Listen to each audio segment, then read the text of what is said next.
अथैकदा रोदसी पश्चिमोददेः अदभ्रसत्राजितभक्तियन्त्रितः त्रयीमयश्चन्द्रसमीकृतद्युतिः प्रसेदिवान् प्रादुरभूत् दिवाकरः.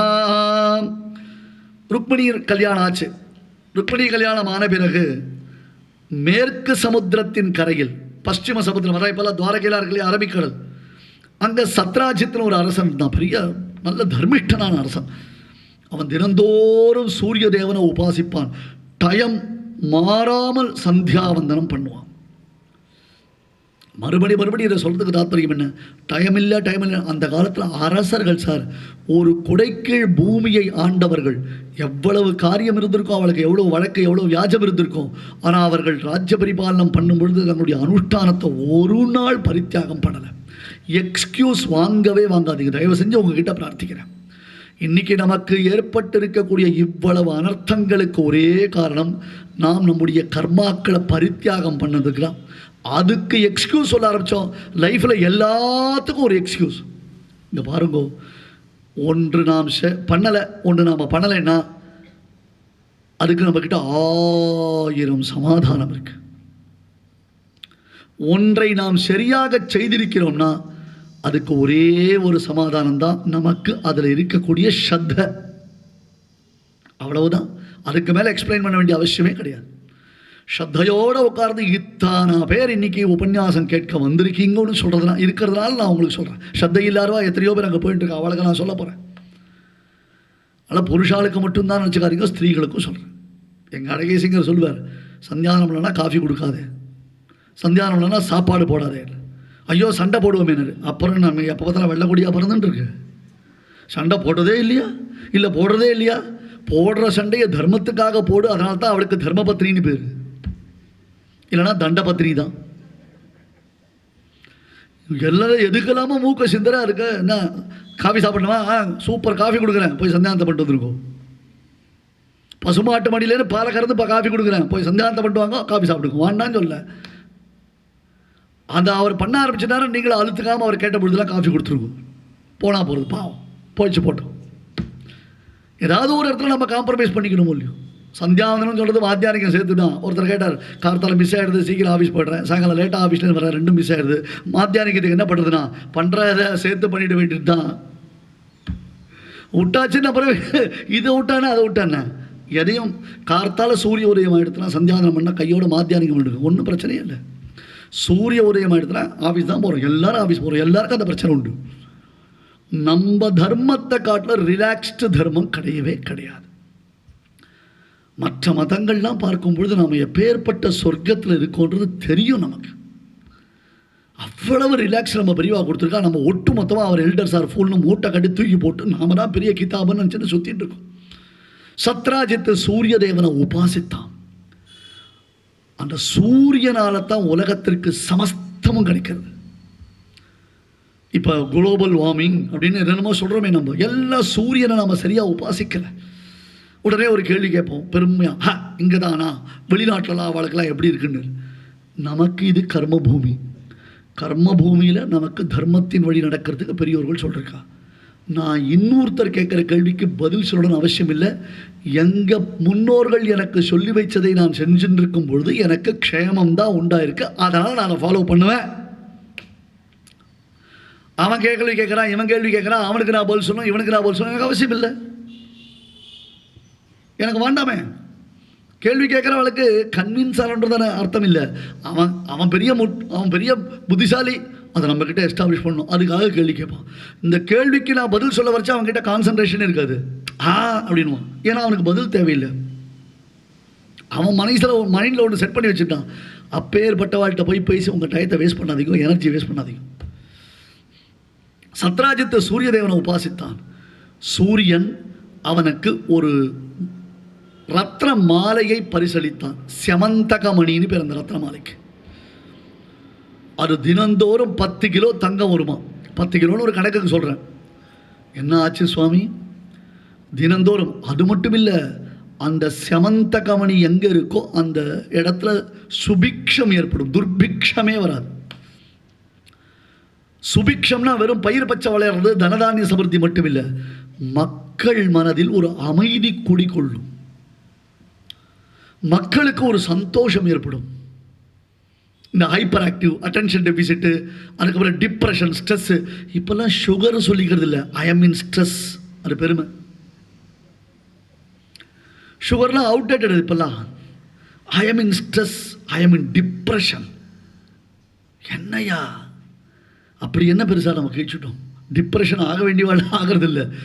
ஏன்டா டிப்ரெஷனில் இருக்கேன்? எனக்கு டிப்ரெஷனுக்கு எந்த ரீசனும் இல்லை, அதனால் டிப்ரெஸ்டாக இருக்கேன். ஒன்றும் சமுத்திரத்தில் டிப்ரெஷன் இல்லை, உனக்குள்ள டிப்ரெஷன், மாற்றி மாற்றி இப்படியா இருக்க முடியும் நம்மளால்? அந்த தர்மபுத்திரர்கள் பாண்டவர்கள் அஜ்ஞாத வாசம் பண்ணுறாளையோ, 12 வருஷம் வனவாசம் பண்ணினா 1 வருஷம் யாருக்கும் தெரியாமல் ஒளிஞ்சு வளர்றாளையோ, அவள் எங்கே இருக்கான்னு எப்படி கண்டுபிடிக்கிறது துரியோதனன் கேட்குறான்.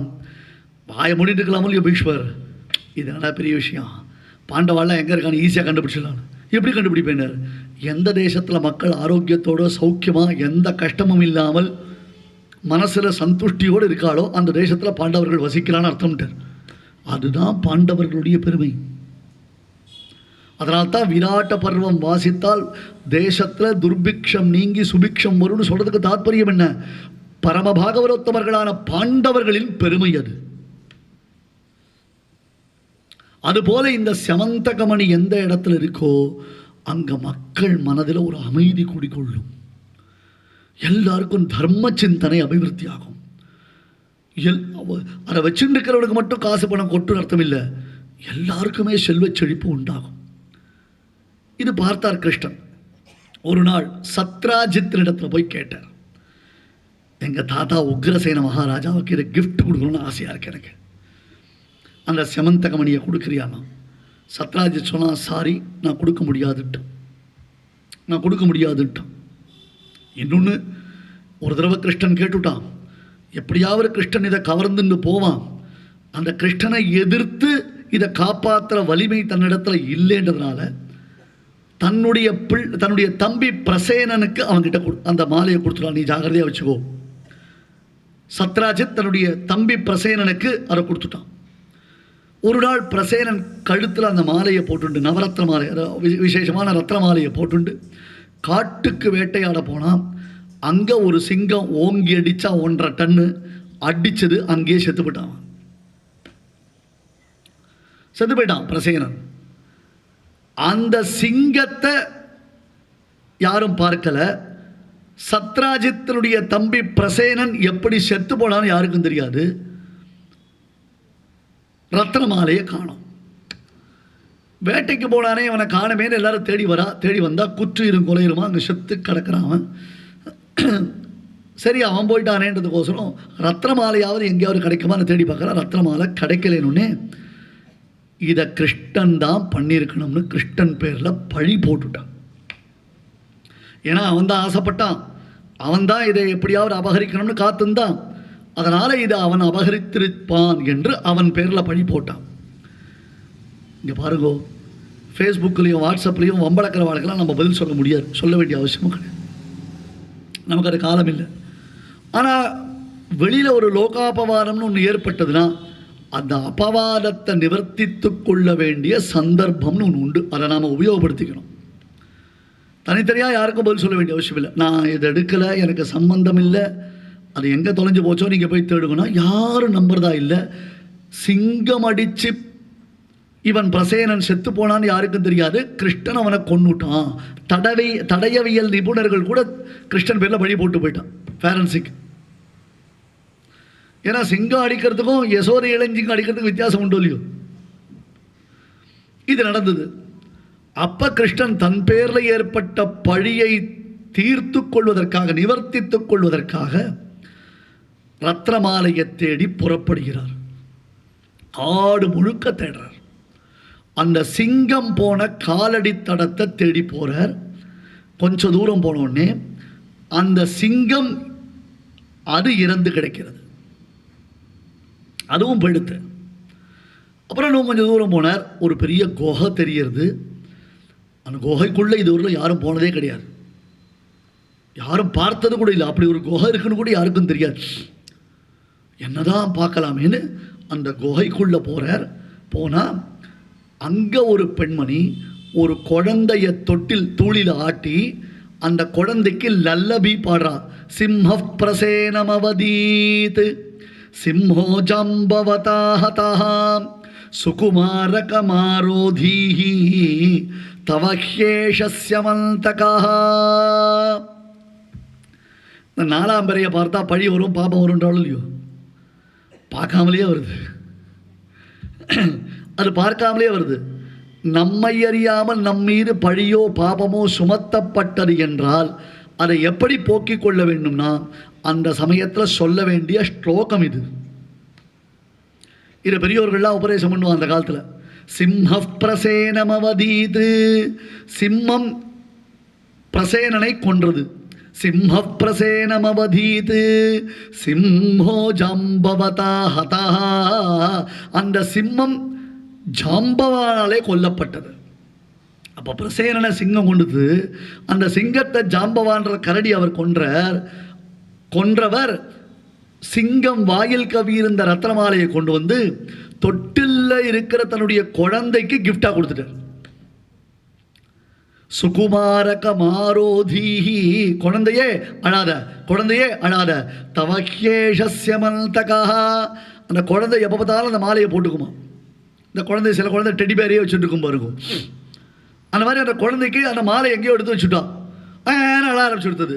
எனக்கு மாலை வேணும் மாலை வேணும் மாலை வேணும்னு அழுது. உடனே திருப்பி அந்த தாத்ரி அந்த தூளில் ஆட்டிட்டு இருக்காளே அவள் மாலையை கொண்டு வந்து குழந்தைகிட்ட கொடுத்துட்டு, பாருப்பா சிம்மம் பிரசேனனை கொண்டுத்து, பிரசேனன் ஜாம்பவான் கொண்டார், ஹே குழந்தாய் அழாத அழாத, இந்தா உனக்கு அந்த நவரத்ன மாலை, இந்தா உனக்கு அந்த நவரத்ன மாலைன்னு அந்த நவரத்ன மாலையை குழந்தைகிட்ட கொடுக்குறா.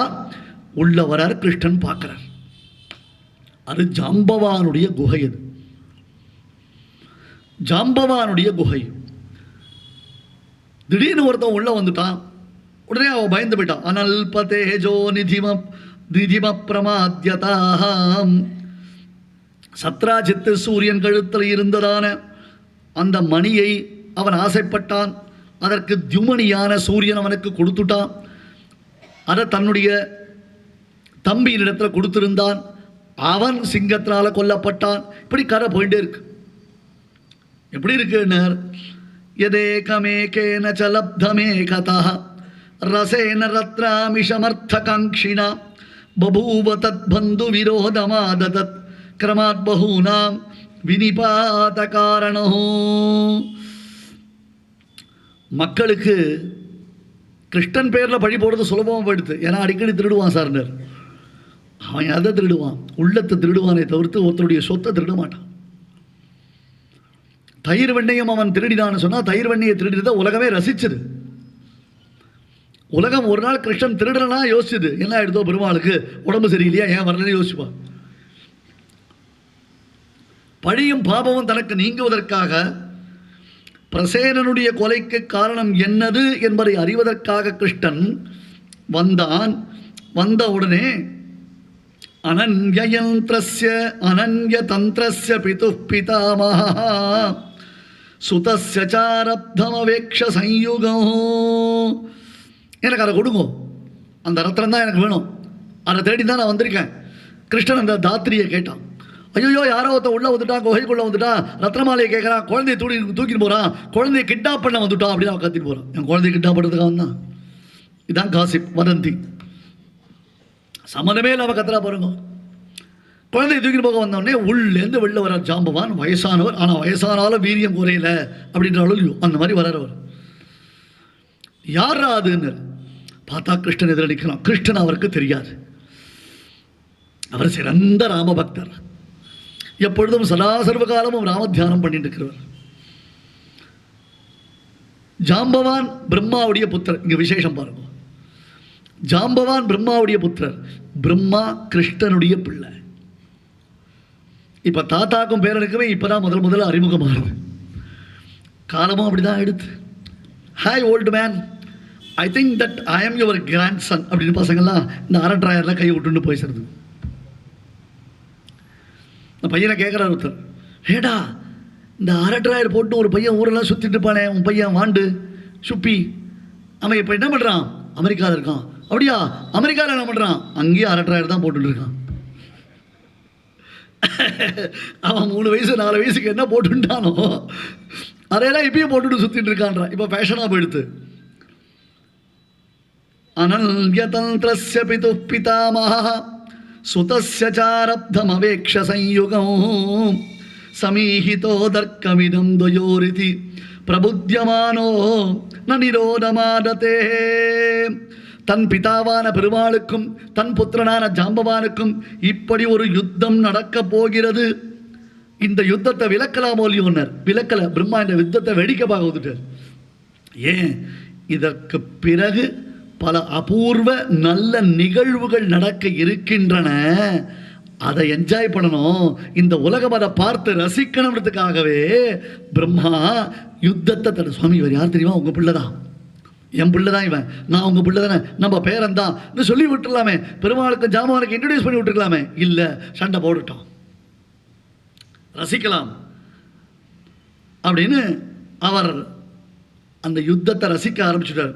மிதஸ்தயோஸ்தடயம் விமத்ரதா அநாயுதம் யுத்தமபேத கைதவம் அகல்பித பிராஷ்டிகமன்வவைக்ஷத ஸ்வயம் சதுர்பிர்திஷபிஷ்ச சாட்சிபிஹி.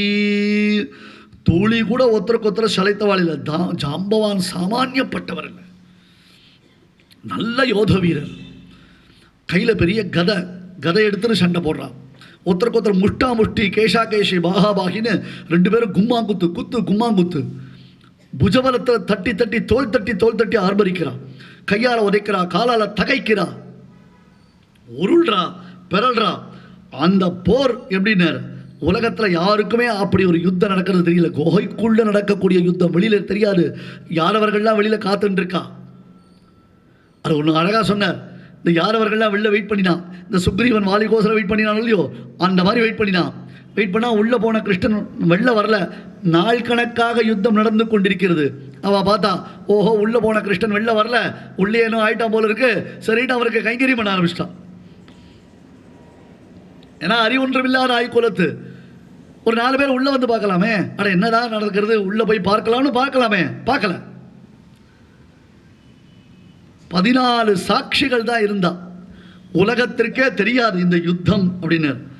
ஆதித்யா சந்திரௌ அனிலஹ அனலஸ்ச தியௌஹு பூமிஹி ஆபஹ ஹிருதயம் யமஸ்ச அஹஸ்ச ராத்ரிஷ்ச உபேஜ சந்தியே தர்மஸ்ச ஜானாதி நரஸ்ச விருத்திம்.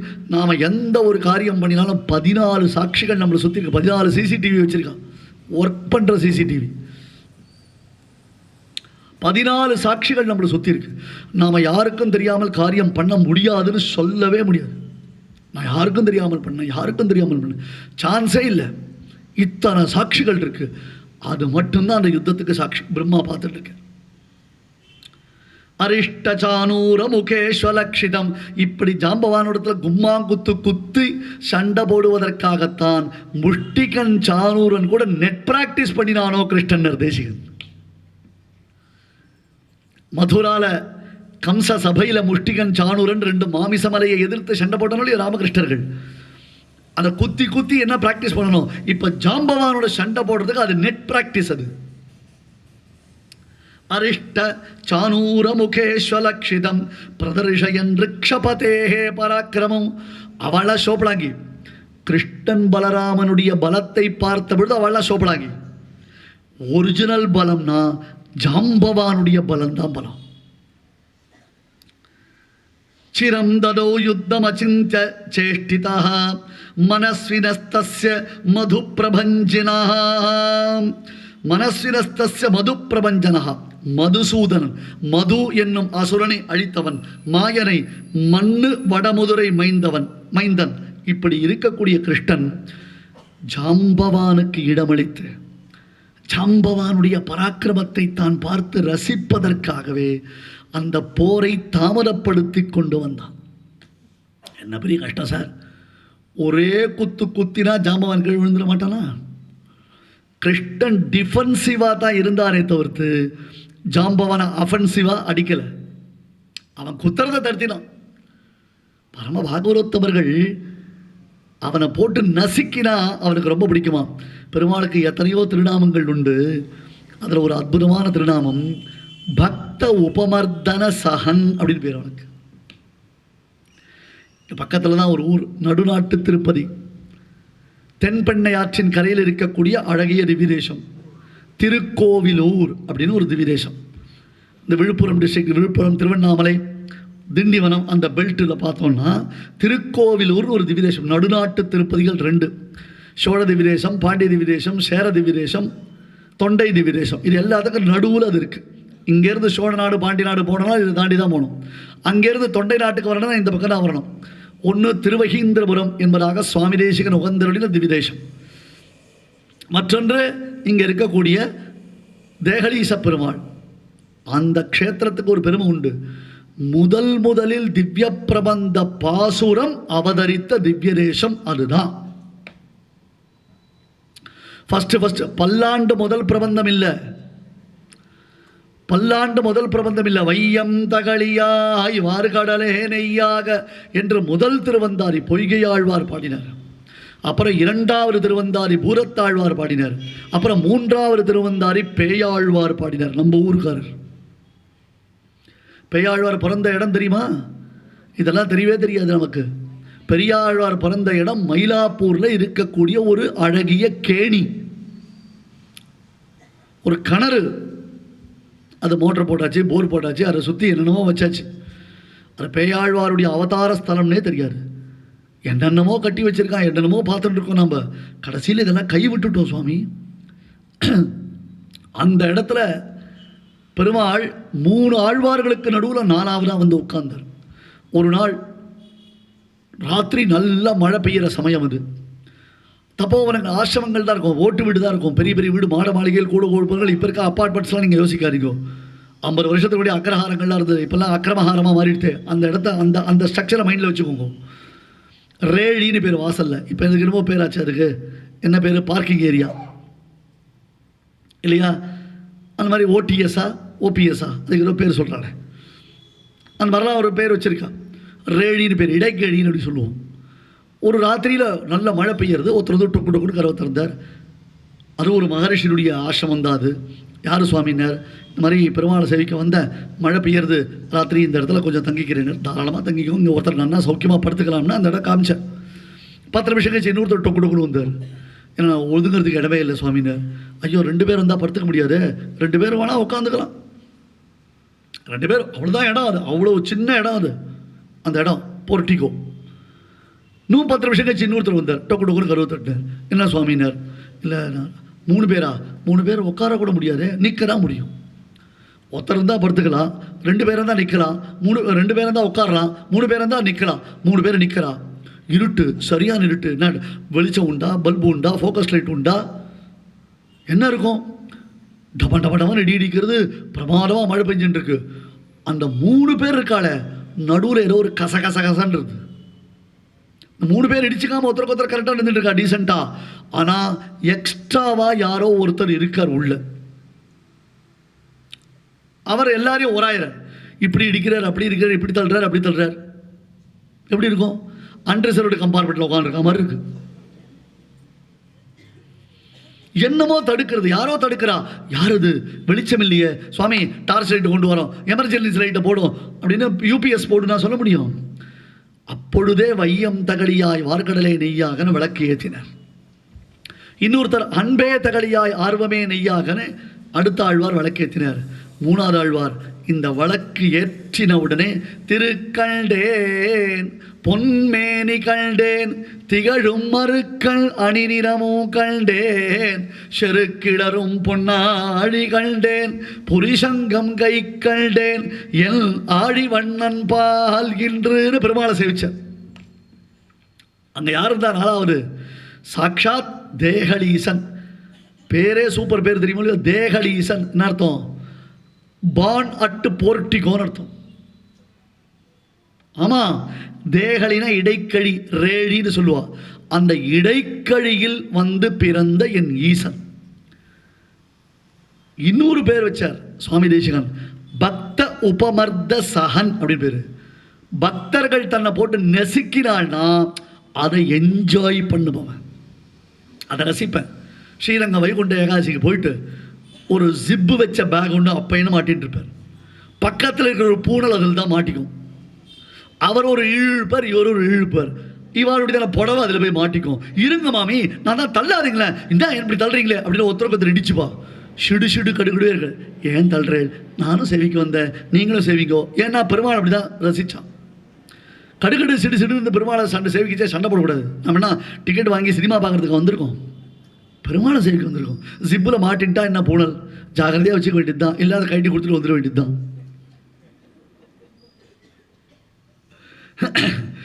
அப்படிலாம் பண்ணிவிடாதீங்க. ஏபிஎன் சுவாமி உபன்யாசத்தில் இதுதான் எங்களுக்கு புரிஞ்சுதுன்னு எத்த சொன்னாலும் எடா கூடவா கூகுளி போடுவானீங்களா. பக்த உபமர்த்த சகன்னு பெருமாள், அதுக்கு சுவாமி வேதாந்த தேசிகன் மகான் எப்படி ரசித்தார். அங்கெல்லாம் இந்த விழுப்புரம் பெல்ட் மொத்தம் அந்த செவலை திருக்கோவிலூர் இங்கெல்லாம் கரும்பு விளைச்சல் அதிகம், சுகர் ஃபேக்ட்ரி வெள்ளை ஃபேக்ட்ரி அதிகம். இந்த கரும்பை பொழியணும்னா இந்த சுகர் கேன் கன்னா ஜூஸ் கொடுக்குறாங்க இல்லையோ, எப்படி பார்த்துருக்க, இப்படி கீழ்ப்பக்கமோ இல்லை மேல் பக்கமோ விட்டு மறுபடியும் எடுப்பான். 3 உருளி இருக்கும், 3 உருளி 3 சிலிண்டர் இருக்கும். அதில் ஒரு பக்கம் விட்டு இப்படி வாங்கி திருப்பி இழுக்கிறது, அப்படி ஒரு பக்கம் விட்டு வாங்கி இழுக்கிறது. அந்த மாதிரி 3 ஆழ்வார் நடுவில் எம்பெருமான்றதான கரும்பு நசுக்கப்பட்டு பிழிஞ்ச பொழுது அதிலிருந்து உயர்ந்த டேஸ்டி ஃப்ளேவரான திவ்ய பிரபந்தம் என்னும் ரசப்பிரவாகம் அவதரித்தது வருகிறது. அப்பா இன்னைக்கு உபன்யாசம் ஆரம்பிச்சு 7:40 முதல் கைத்தட்டலே வந்துடுது. நான் என்னமோ எல்லாமே நல்லா சொல்லதான் நினச்சிட்டு பார்த்துட்டு இருக்கேன், பேஸ் தச்சுட்டு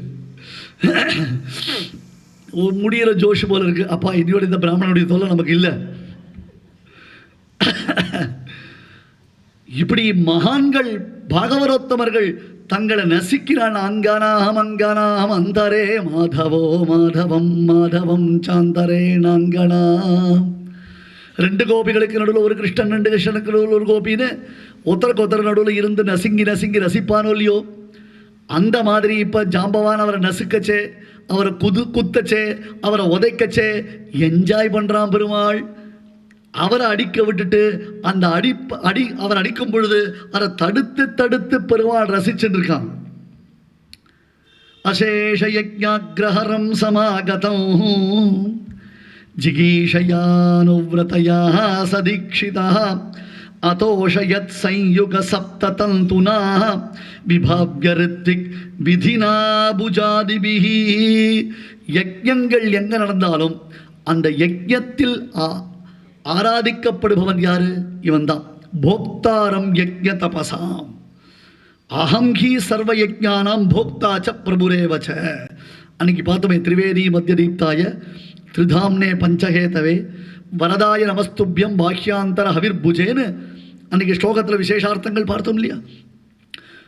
தெரிஞ்சாலும் தெரியாவிட்டாலும் யார் யார் எந்தெந்த தேவதைகளை குறித்து ஆராதித்தாலும் தத்தத் தேவதைகளுக்கு அந்தரியாமையான என்னுடைய ஆராதனம் தான் அது என்று ஸ்பஷ்டமாக கீதையில் பகவான் அருளி செய்திருக்கான்.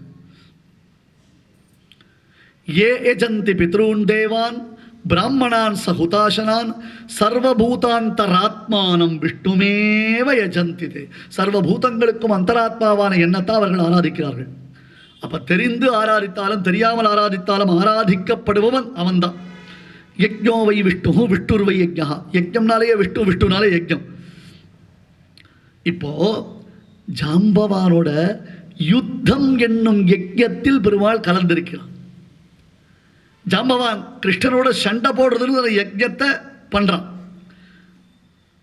அப்ப இந்த யஜ்ஞத்திற்கு ரித்திக்குகள் யாரு? இவனுடைய புஜங்கள், அவனுடைய பாதங்கள், அவயவங்கள். கையால் அடிக்கிறது, காலால் உதைக்கிறது அப்படின்னா யாகத்தில் செய்ய வேண்டிய கிரியா விசேஷம் போல இருக்கு.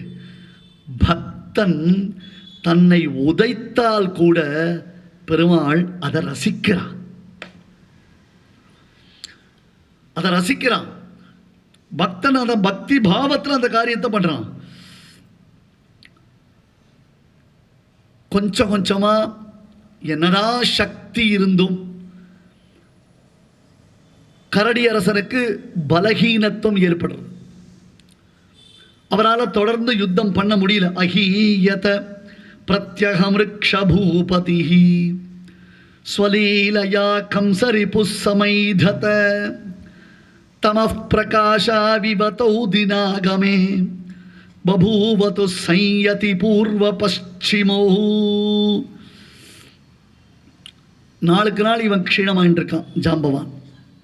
முன்ன மாதிரி அடி இல்லை, முன்ன மாதிரி பலம் இல்லை. முதல் நாள் யுத்தத்தில் ஆரம்பித்ததான வலு இப்போ இல்லை. ஆனால் கிருஷ்ணன் டயர்டே ஆகாமல் உட்காந்துருக்கான். ஏன்? இவர் அடிக்கலை, தன்னை அர்ச்சிக்கிறது தானே இவன் ரசிச்சுட்டு இருக்கான். பீஷ்மர் அம்பு அடிக்கிறார் பார்த்த சாரதிய போர்க்களத்தில். அப்படி அம்பரா தோணியில் அம்பு எடுப்பார். இது கொஞ்சம் மொக்கையாக இருக்குது, வாண்டாம் வச்சிருவார். அப்புறம் இன்னொரு அம்பு எடுப்பார். இது ரொம்ப ஷார்ப்பாக இருக்குது, இதை யூஸ் பண்ணு. இன்னொன்று நல்லா ஷார்ப்பாக இருக்குது, அதை யூஸ் பண்ணு அப்படின்னு கூர்மையை பார்த்து பார்த்து அடிப்பார். யார? பெருமாள் அடிப்பார். பெருமாளுடைய திருமேனியை துளைப்பார். மம நிஷித ஷரைஹி விபித்யமான த்வச்சி விலசத் கவச்சேஸ்து கிருஷ்ண ஆத்மா. என்னுடைய கூர்மையான பானங்களினாலே திருமேனியில் கவச்சம் பிளக்கப்பட்டு அந்த திருமேனியில் அம்புகள் தைத்து அதிலிருந்து ருதிரம் பெருகுகிறதே என்னப்பனே கிருஷ்ணா.